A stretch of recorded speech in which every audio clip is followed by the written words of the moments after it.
As Pakistan's Operation Ghazab lil-Haq is fully underway against the Afghan Taliban, one question has become increasingly pertinent. How do the military capabilities of both sides compare to one another?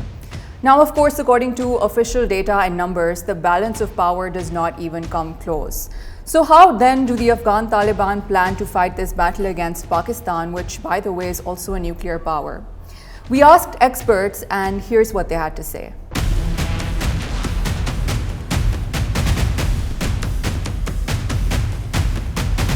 I think there is no comparison between Pakistan's and Afghan military. Afghan military, both I think human and machine-wise, it is of no match to Pakistan. I believe that they only have the capacity to fight with the firing of small arms at the borders, not beyond that.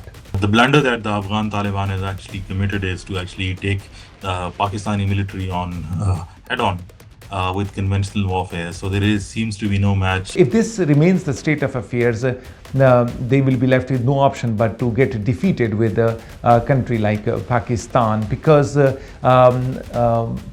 missing of professionalism, non-serious attitude, and not acting like good neighborly relations with a country like Pakistan would doom them.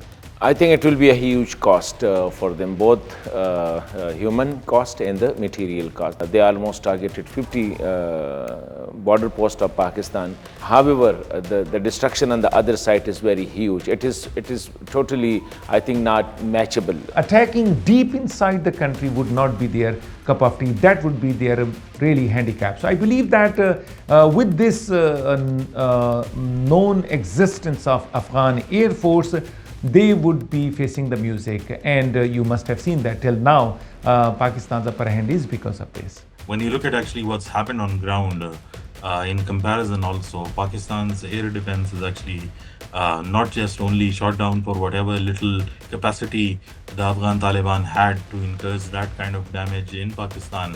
The only damage that we see is actually on some border posts. Afghanistan already was very weak and very rudimentary infrastructures they were having, especially of the military, and this conflict will cost them hugely. The nascent economy and the nascent infrastructures, I think that will be further reduced to rubbles. I believe with this knowledge and with this precise intelligence, it would be very easy for Pakistani Air Force to target those areas, and that is the reason that they are exactly precisely attacking on all those areas where at the moment TTP is taking refuge, as well as where Taliban's soldierly establishments are situated. Pakistan military has actually made it very, very clear that this will not stop until we reach a conclusive end. This is almost the sixth time where Pakistan has actually gone into Afghanistan. Some of it acknowledged, the rest of it then unacknowledged.